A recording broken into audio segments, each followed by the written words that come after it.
সুপ্রিয় দর্শক, সবাইকে আমন্ত্রণ জানাচ্ছি ডিবিসি নিউজের সাপ্তাহিক আয়োজন সানফার্মা নিবেদিত ভুলে যাচ্ছি না তো অনুষ্ঠানটিতে। আমি আপনাদের সাথে আছি ডাক্তার অদিতিয়ারা তৃষা। দর্শক, আপনারা জেনে অবাক হবেন, বাংলাদেশে প্রায় 5 লক্ষ মানুষ ভুগছে অ্যালজাইমার্স রোগে। এই জন্যই আপনাদেরকে সচেতন করবার জন্য আমরা ধারাবাহিকভাবে আয়োজন করে যাচ্ছি আমাদের এই অনুষ্ঠানটি। আজ আমরা আলোচনা করব অ্যালজাইমার্স রোগীর জন্য স্ট্রাকচারড রুটিন কতটা সহায়ক।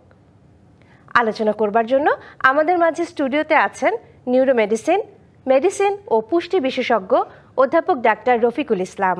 স্যার কর্মরত আছেন ন্যাশনাল ইনস্টিটিউট অফ নিউরোসায়েন্স ও হাসপাতালে।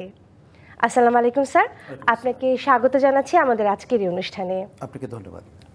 এবং সুপ্রিয় দর্শক, আপনারা যারা আজকে আমাদের অনুষ্ঠান শুনছেন তাদের জন্য আমাদের এই স্ট্রাকচারাল রুটিন প্রোগ্রামটি যদি আপনারা শোনেন এবং আপনি যদি ফলো করেন, তাহলে এই ভুলে যাচ্ছি না তো এই প্রোগ্রামের মাধ্যমে আপনি জানতে পারবেন ভুলে যাওয়া রোগীদের জন্য আমাদের কী করতে হবে এবং কতটুকু করলে এই ধরনের রোগীদের জন্য আমরা সব ধরনের সাপোর্ট দিতে পারবো।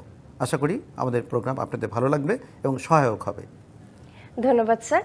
স্যার, শুরুতে আপনার কাছে জানতে চাচ্ছি আমাদের আজকের অনুষ্ঠানে যে বিষয়টি স্ট্রাকচারড রুটিন, অ্যালজাইমার ডিজিজ যাদের তাদের জন্য, এই স্ট্রাকচারড রুটিন বলতে স্যার আমরা আসলে কি বুঝি?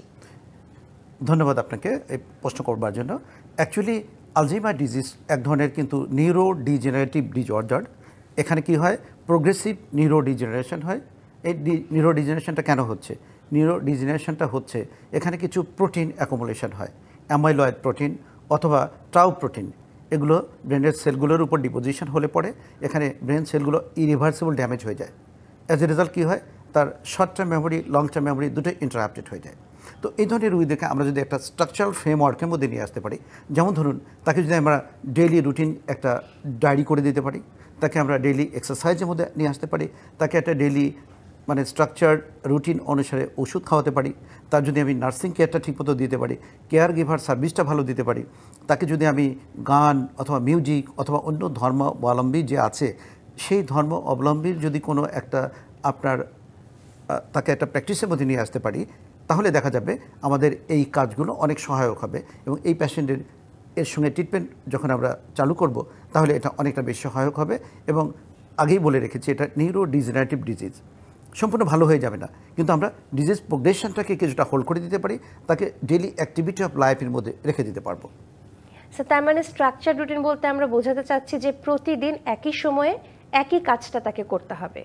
সেটা একটা ব্যাপার, সেটার সাথে আরো অনেকগুলো পয়েন্ট যেগুলো আমি আপনাকে বলেছি আপনি স্যার বললেন। স্যার, তাহলে এই যে স্ট্রাকচার রুটিন, এটা যদি আমরা মেইনটেইন করতে পারি, সেক্ষেত্রে তাদের যে উদ্বেগটা, অস্থিরতাটা, অ্যাগ্রেশন থাকে, তাদের অনেক ধরনের বিহেভিয়ারাল প্রবলেমগুলো থাকে, এই আচরণগত সমস্যাগুলো কি কমতে পারে? ডেফিনেটলি কমবে। কারণ কি হয়, স্ট্রাকচার রুটিন অনুসারে যখন আমি যে কথাগুলো বললাম, আমি যদি সবগুলো প্যারামিটার মেনে চলতে পারি, তাহলে কী হবে, ব্রেনের যে বিভিন্ন ফাংশনাল এরিয়া আছে, যেমন ব্রোকাস এরিয়া, অর্নিক্স এরিয়া অথবা ভার্নিক্স এরিয়া, এরপরে কী হবে হিপোক্যাম্পাস, অ্যামাগডালা এবং আমাদের যে কর্টিক্যাল অথবা সাবকর্টিক্যাল কর্টেক্স থাকে, সেগুলো একটা নেক্সাস তৈরি হয়ে যায়।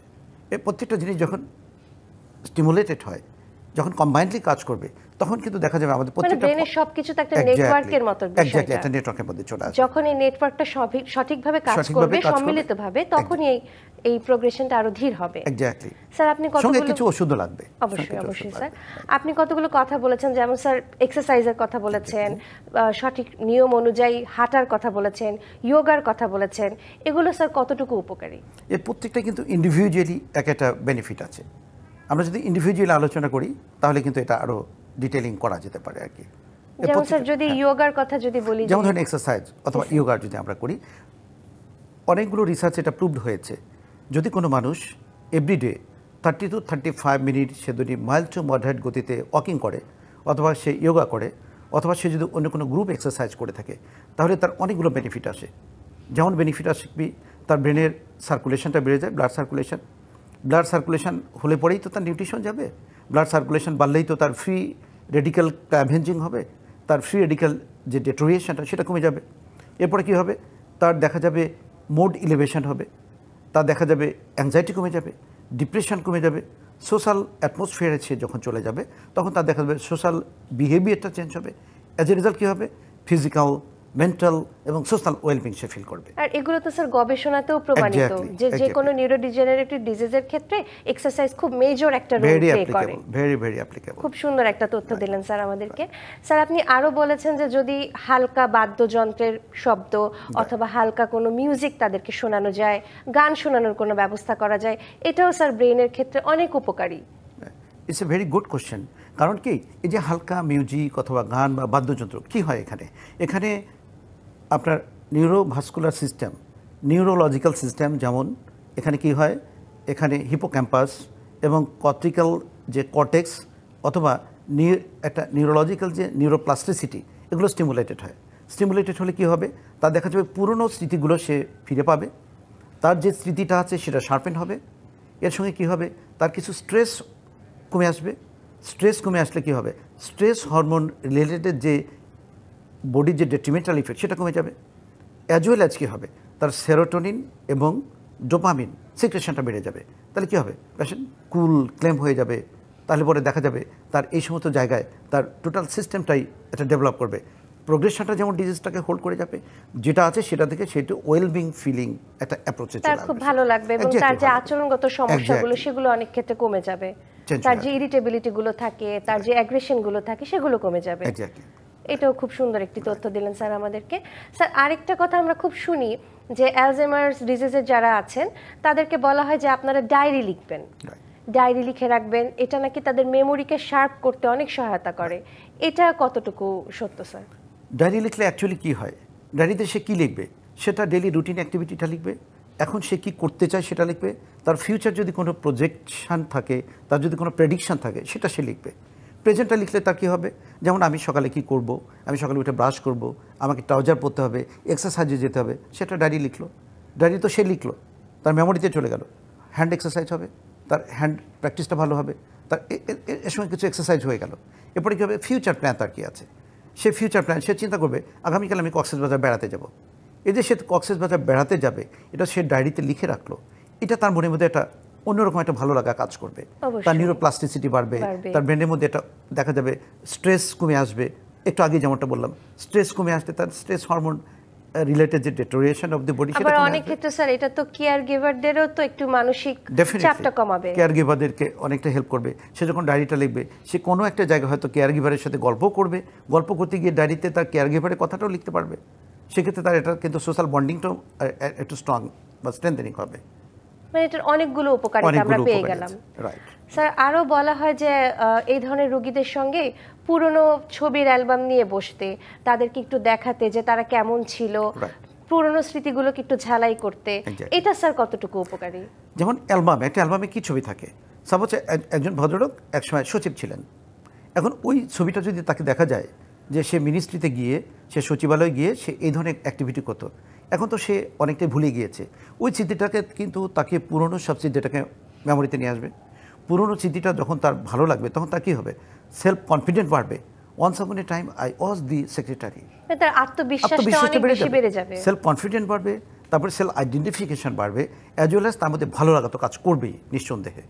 এবং এগুলো কিন্তু তাকে ডিজিজ প্রোগ্রেশন করতে অনেকটাই বাধা দিবে আর কি। মানে স্যার আমাদের মেইন উদ্দেশ্যটাই হচ্ছে যে তার যে রোগটা হয়েছে তার কতটুকু ধীর গতিতে করা যায়, ধীর গতিতে আগানো যায়। যেমনটা আমি বলেছিলাম প্রথমেই, এটা তো প্রোগ্রেশনটা কিন্তু একদম আনটিল ডেথ হতেই থাকবে। আমাদের টার্গেটটা হলো ডিজিজ প্রোগ্রেশনটাকে কিছুটা স্লো করে দেওয়া এবং তার ডেইলি অ্যাক্টিভিটি অফ লাইফটাকে ভালো করা যায়, যাতে করে এই পেশেন্টটা কারো বার্ডেন না হয়ে যায়, এই পেশেন্টের জন্য নিজের কাজগুলো নিজে করে যেতে পারে। আমাদের মোটিভটা এ ধরনের আর কি। স্যার তাহলে এখানে একটা প্রশ্ন চলেই আসে, তাহলে কি স্যার অ্যালজাইমার্স রোগ কখনোই ভালো হয় না? এক্স্যাক্টলি, অ্যালজাইমার রোগ কখনো সম্পূর্ণ ভালো হবে না, কিন্তু আমরা যদি তাকে একটা ফ্রেমওয়ার্কের মধ্যে নিয়ে আসতে পারি, যেমনটা আমরা শেয়ার করলাম, আলোচনা করলাম, এবং তাকে যদি আমরা কিছু ঔষধ আছে, যেমন বাজারে প্রচলিত যেহেতু অনেকগুলো ওষুধ আছে, ডনিপেজল আছে, রিভাস্টিগমিন আছে, ম্যামান্টিনিন আছে, এই ধরনের ওষুধের সঙ্গে অন্য কোমরবিডিটির যে ব্যাপারগুলো থাকে, যেমন অনেক পেশেন্টের স্ট্রোক থাকে, ডায়াবেটিস থাকে, হাইপারটেনশন থাকে, অনেক কিছু থাকে, আমরা যদি ড্রাগগুলোকে কম্বিনেশনলি দিতে পারি এবং স্ট্রাকচার রুটিনলি যদি আমরা ওষুধগুলো সেবন করাতে পারি, তাহলে তো ডেফিনেটলি তার ডিজিজটা একটু স্লো হয়ে যাবে, তার ডেইলি অ্যাক্টিভিটি অফ লাইফ বাড়বে। আবারও বলি, নিউরোডিজেনারেটিভ কোনো ডিজিজই কিন্তু সম্পূর্ণ ভালো হবে না। কারণটা কি, এখানে ইরিভার্সিবল ড্যামেজ হয়ে যায়। নিউরনটা ইরিভার্সিবল ড্যামেজ হয়ে যায়, নিউরোপ্লাস্টিসিটিটা নষ্ট হয়ে যায়, নিউরোনাল যে নেক্সাস থাকে সেই নেক্সাসটা নষ্ট হয়ে যায়। সো ওষুধগুলো দিলে পরে ডিজিজটা কিছু প্রোগ্রেশনটা স্লো হয়ে যাবে। স্যার আমরা খুবই গুরুত্বপূর্ণ একটি আলোচনা করছি, কিন্তু এই পর্যায়ে আমাদের একটি বিরতি নিতে হচ্ছে। বিরতির পর আমরা আরো বিস্তারিত আলোচনা করব। সুপ্রিয় দর্শক, সান ফার্মা নিবেদিত ভুলে যাচ্ছি না তো অনুষ্ঠান থেকে নিচ্ছি ছোট্ট একটি বিরতি, সঙ্গেই থাকুন। সুপ্রিয় দর্শক, আপনাদের আবারও স্বাগত জানাচ্ছি সান ফার্মা নিবেদিত ভুলে যাচ্ছি না তো অনুষ্ঠানে। আজ আমরা আলোচনা করছি অ্যালজাইমার্স রোগীর জন্য স্ট্রাকচারড রুটিন কতটা সহায়ক। আমাদের সাথে আছেন নিউরোমেডিসিন, মেডিসিন ও পুষ্টি বিশেষজ্ঞ অধ্যাপক ডাক্তার রফিকুল ইসলাম। স্যার কর্মরত আছেন ন্যাশনাল ইনস্টিটিউট অফ নিউরোসায়েন্স ও হাসপাতালে। স্যার আপনাকে আবারও স্বাগত জানাচ্ছি আমাদের অনুষ্ঠানে। স্যার বিরতিতে যাবার আগে আমরা খুব গুরুত্বপূর্ণ বিষয়গুলো নিয়ে আলোচনা করছিলাম। আপনি স্ট্রাকচার রুটিনের উপকারিতাটা আমাদেরকে বলছিলেন। স্যার এই স্ট্রাকচার রুটিনটা ছাড়া ওষুধ খাওয়াটাও তো আমাদের জন্য অনেক উপকারী। আমরা কি এই রুটিনটার পাশাপাশি ওষুধটা চালিয়ে যাব, নাকি শুধু স্ট্রাকচার রুটিন ব্যবহার করলেই আমাদের হয়ে যাবে? স্ট্রাকচার রুটিনের একটা পার্ট কিন্তু স্ট্রাকচার ড্রাগ অ্যাডমিনিস্ট্রেশন, সেটা একটা স্ট্রাকচার ওয়েতে আসতে হবে। স্ট্রাকচার ড্রাগ অ্যাডমিনিস্ট্রেশন বলতে কী বোঝায়? যেমন বাজারে প্রচলিত যে ওষুধগুলো এখন আছে সেই ওষুধগুলো আমি কখন দিচ্ছি, ঠিকমতো দিচ্ছি কিনা, ওষুধটা খাবার আগে খেতে হবে না খাবার পরে খেতে হবে, কত ঘন্টা পর পর দিতে হবে, প্রত্যেকটা ওষুধে একটা হাফ লাইফ আছে, কতক্ষণ এই ওষুধটা কার্যকর থাকবে, কতক্ষণ এই ওষুধের কনসেন্ট্রেশনটা আমার এই রোগের জন্য হেল্পফুল হবে, সেটা বুঝে আমাকে কিন্তু ওষুধগুলো দিতে হবে। এবং ওষুধগুলো দেওয়ার আগে কিছু কিছু ড্রাগসে কিন্তু ইন্টারাকশান হয়, কোনো কোনো ড্রাগসের সাথে ইন্টারাকশান হয়, আমাকে ওই ওষুধগুলো বুঝে দিতে হবে। খাবার আগে দিলে কতটুকু আমার ইফিকাসি বাড়বে, খাবার পরে দিলে কতটুকু ইফিকাসি হবে, নিশ্চয়ই ডক্টর এখানে বলে দিবেন, সেই অনুসারে ফলো করতে হবে। এটা অবশ্যই আমাদেরকে চিকিৎসকের পরামর্শ মেনেই চলতে হবে। আমরা অনেক সময় দেখা যায় কেয়ার গিভাররা হয়তো মনে করেন যে আমি তো সবকিছু মেনে চলছি, স্ট্রাকচার রুটিনে আছি, হাঁটাচ্ছি, ব্যায়াম করাচ্ছি, সবকিছু করছি, ওষুধটা হয়তো তারা নিজেরা খুশি মতো বদলে দিচ্ছে, কখনো বেড়ে গেলে বাড়িয়ে দিচ্ছে ডোজ, কখনো কমিয়ে দিচ্ছে। এই কাজটা স্যার করা যাবে না, এটা করা যাবে না। অবশ্যই চিকিৎসকের পরামর্শ অনুযায়ী ওষুধটা খেতে হবে এবং এটা একটা সিস্টেম ওয়াইজ করতে হবে। কখনো হ্যাপাজার্ট করলে হবে না, ড্রাগ ইন্টারাপশন করা যাবে না। একটা যে ড্রাগের ডোজ সকালবেলা দেওয়ার কথা 7টা 8টা বা 9টার দিকে মর্নিং ডোজটা, সেই মর্নিং ডোজটা যদি আমি 12 আওয়ারে দিই সেটা হবে না। আমরা যেমন রাতের বেলা যে ডোজটা আমরা অ্যাপ্রক্সিমেটলি মানে ডিটারমিন করে দিয়ে থাকি, সেই ওষুধটা অনেক পরে খেয়ে ফেলো, অনেক আগে খেয়ে ফেলো, হ্যাপাজার্ট হয়ে যায়। ওখানে দেখা যায় ড্রাগের কনসেন্ট্রেশনটা মেনটেন থাকে না, ইফিকেসিটা ভালো পাওয়া যায় না, সেক্ষেত্রে একটু ডিস্টার্ব হয়ে যায় আর কি। তার মানে হচ্ছে যে অবশ্যই চিকিৎসকের পরামর্শ অনুযায়ী আমাকে সঠিকভাবে ওষুধটা সেবন করতে হবে। স্যার আমরা শুনে থাকি যে বলা হয় যে অ্যালজাইমার রোগীরা পুরনো স্মৃতি খুব সহজে মনে করতে পারে, কিন্তু নতুন অনেক কিছু তারা মনে করতে পারে না, বা নতুন কোনো কাজ ওরা সহজে শিখতে পারে না। সেক্ষেত্রে কি স্যার আমাদেরকে রিপিটেশন অফ ওয়ার্ক, মানে পুরনো কাজগুলোই বারবার করে করে তাদেরকে শিখাতে হবে, এমন কি? অ্যাকচুয়ালি রিপিটেশনটা কি করে আমরা জানি না, practice makes a man perfect. আমি যদি একটা কাজ বারবার করি, সেই কাজটা করতে করতে আমার কিন্তু পারফেক্ট চলে আসে, পারফেকশনিস্ট হয়ে যায় আমি। এবং একটা কাজ যখন আমি ডেলি রুটিনের মধ্যে রেখে দিই, ডেলি রুটিনটা অবশ্যই কিন্তু আমাকে আমার জন্য হেল্পফুল, আমার পেশেন্টের জন্য হেল্পফুল, কেয়ার গিভারের জন্য হেল্পফুল, সেই ধরনের একটা স্ট্রাকচার ওয়েতে যখন আমরা করে দিব, ও যখন ডেলি ওটা প্র্যাকটিস করবে, কন্ডিশনালি সে কিন্তু করে ফেলবে। সকালবেলা উঠে সে ব্রাশ করবে, সে বুঝবে এখন আমার নাস্তা খাবার সময় হয়েছে, নাস্তা খেতে হবে, সে বুঝবে এখন আমাকে ওয়াকিংয়ে যেতে হবে, সে বুঝে ফেলবে। এই যে একটা রুটিন সে যদি মেনটেন করে, তাহলে কী হবে, তার চাপ কমে যাবে, উদ্বেগ কমে যাবে, আশঙ্কা কমে যাবে। তাতে করে কী হবে, তার ডেলি অ্যাক্টিভিটি অফ লাইফটা বাড়বে এবং এখানে হ্যাজার্ডস হওয়ার চান্স কম থাকে। কী ধরনের হ্যাজার্ডস? ফিজিক্যাল হ্যাজার্ডস কম থাকবে, মেন্টাল হ্যাজার্ডস কম থাকে, এবং কেয়ার গিভারের সঙ্গে যে তার একটু মাঝে মাঝে একটু ভুল বোঝাবুঝি হয়ে যায়, সেটা কিন্তু কম হয়ে যায়। সুতরাং রিপিটেশন অবশ্যই ভালো, কিন্তু রিপিটেশনের সঙ্গে কখনো যদি আমি নতুন কিছু শিখতে চাই, সেটাও কিন্তু কোনো কোনো ক্ষেত্রে রোগীর জন্য হেল্পফুল হয়। এটা ডিপেন্ড করে পেশেন্ট কতটুকু নিতে পারছে, তার কতটুকু সে শিখতে পারছে, কতটুকু সে শিখবে, এটার উপর ডিপেন্ড করে হচ্ছে তাকে দেয়া হয়। ধন্যবাদ স্যার, খুব সুন্দর একটি তথ্য আমাদেরকে দিলেন। স্যার আমরা দেখতে পাচ্ছি যে গড় আয়ুকাল বাড়ার সাথে সাথে এই স্মৃতিভ্রম বা অ্যালজাইমার ডিজিজের প্রকোপটাও বেড়ে চলেছে। এটা কি স্যার আমাদের জন্য খুব মানে অ্যালার্মিং একটি বিষয়? আমাদেরকে এখনই সচেতন হতে হবে এটা প্রতিরোধ করবার জন্য? Definitely alarming. কারণ কি, সারা বিশ্বে এখন কিন্তু কয়েক বিলিয়ন অফ পিপল এটা কিন্তু আক্রান্ত হয়ে গেছে, কারণ মানুষের গড় আয়ু বেড়ে যাচ্ছে। আমরা জানি যে 65 পর থেকে মানুষের কিন্তু দেখা যায় কর্টিক্যাল সাবকর্টিক্যাল স্ট্রাকচারগুলো চেঞ্জ হয়ে যায়, কর্টিক্যাল অ্যাট্রফি হয়ে যায়, সাবকর্টিক্যাল অ্যাট্রফি হয়ে যায়, স্ট্রাকচারগুলো অ্যাট্রোফিড হয়ে যায়। অ্যাট্রোফিড হয়ে গেলে কি হয়ে যায়, তখন দেখা যায় নিউরনাল একটা যে নেক্সাস থাকে, স্ট্রাকচারাল যে একটা কম্বিনেশন সেটা থাকে না। এবং কিছু প্রোটিন, আমি একটু আগে বলেছিলাম যে প্রোটিন অ্যাকুমুলেশন হয়ে যায়, ব্রেনের সেলগুলো ইরিভার্সিবল ড্যামেজ হয়ে যায়। তখন কি হয়ে যায়, প্রতি এক ডিকেড অর্থাৎ 10 বছর অন্তর দেখা যায় 10 to 20% তখন স্মৃতি কিন্তু নষ্ট হয়ে যায়। লং টার্ম বেনিফিটগুলো প্রিজার্ভ থাকবে, শর্ট টার্ম বেনিফিটটা ইন্টারাপ্টেড হবে। বাই ডেফিনেশন ডিমেনশিয়া কিন্তু এমনই।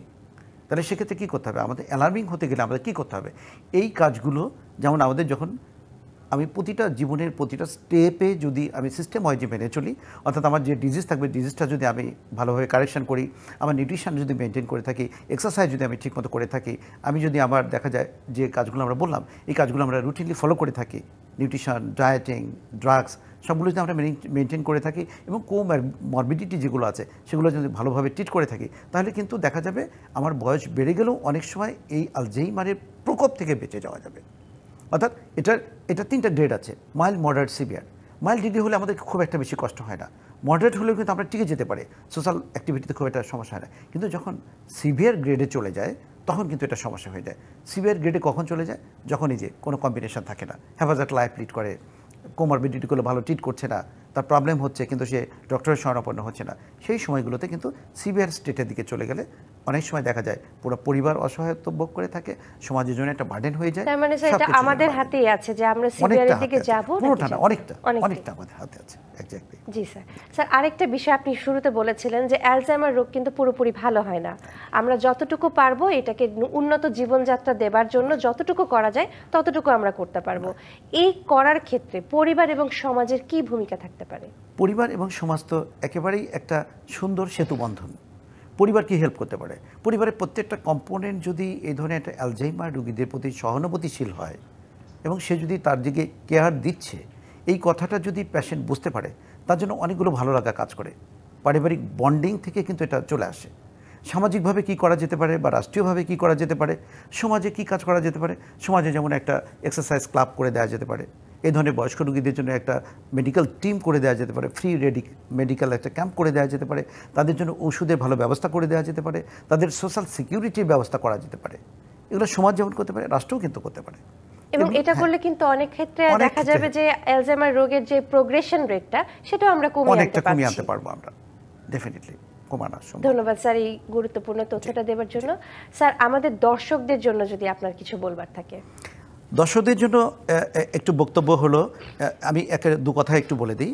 যেহেতু ডিজিজটি সম্পূর্ণ ভালো হবে না, এটা মানে ডিজিজের প্রোগ্রেশনটাকে আমরা স্লো করে দিতে পারি, হোল্ড করে দিতে পারি, তাহলে আমাকে কি করতে হবে, একেবারে পরিবার থেকে শুরু করে আমরা যেখানে আছি, আমরা যদি সবাই এই ধরনের রোগীদের প্রতি সহানুভূতিশীল হই, রোগীর প্রতি আমার সিম্প্যাথি বেশি থাকে, এমপ্যাথি বেশি থাকে, রোগীর যদি নিউট্রিশনের দিকটা আমি একটু মেনটেন করে থাকি এবং রোগীকে যদি আমি একটু ভালো একটা কেয়ার গিভার দিতে পারি, রোগীর থাকার জায়গাটা যদি আমি একটু ভালো পরিচ্ছন্ন হাইজিনিক মেনটেন করে দিতে পারি এবং রোগীকে যদি পরিবারের সবাই মিলে আমরা একটু ভালো সময় দিতে পারি, রোগীর চিত্ত বিনোদনের কিছু ব্যবস্থা করতে পারি, রোগীর ওষুধটা যদি আমরা সময় মতো তাকে দিতে পারি, তাহলে দেখা যাবে আমাদের সমাজ থেকে আলঝেইমারের যে বার্ডেন, এই বার্ডেনটা অনেকটা কমে আসবে, ওই ব্যক্তি বেঁচে যাবে এবং যে পরিবার একজন আলঝেইমার পেশেন্ট থাকবে তার জন্য অর্থনৈতিক স্বাচ্ছন্দ্য আসবে এবং তার দেখা যাবে পারিবারিক যে কিছু কষ্ট থাকে সেই কষ্ট থেকে অনেকটা বেরিয়ে আসা সম্ভব। সুতরাং পরিবারের সবাই মিলে যদি আমরা একটু সাহায্য করি সামাজিকভাবে এবং সবাই মিলে হেল্প করি, তাহলে এই ডিজিজের প্রকোপ থেকে অনেকটা বেরিয়ে আসা সম্ভব এবং পরিবার ভালো থাকবে, ব্যক্তি ভালো থাকবে, ডেইলি অ্যাক্টিভিটি অফ লাইফটা ভালো থাকবে। ধন্যবাদ স্যার, আপনি খুবই সুন্দরভাবে এত গুরুত্বপূর্ণ বিষয়টা আমাদের মাঝে তুলে ধরেছেন। আপনার ব্যস্ততম সময়ের মাঝেও আমাদের দর্শকদের জন্য সময় বের করে আমাদের স্টুডিওতে উপস্থিত হয়েছেন, এজন্য স্যার আপনাকে অসংখ্য ধন্যবাদ। আপনাকে ধন্যবাদ এবং অনারেবল ভিউয়ার, আপনারা যারা আজকে আমাদের প্রোগ্রাম দেখলেন, আপনাদের এতক্ষণ কষ্ট করে আমাদের প্রোগ্রাম দেখবার জন্য অনেক ধন্যবাদ। দর্শক, আপনাদের সচেতন করবার জন্যই আমাদের আজকের এই আয়োজন, সান ফার্মা নিবেদিত ভুলে যাচ্ছি না তো অনুষ্ঠানটি। সবাই ভালো থাকুন, সুস্থ থাকুন, ডিবিসির সঙ্গেই থাকুন।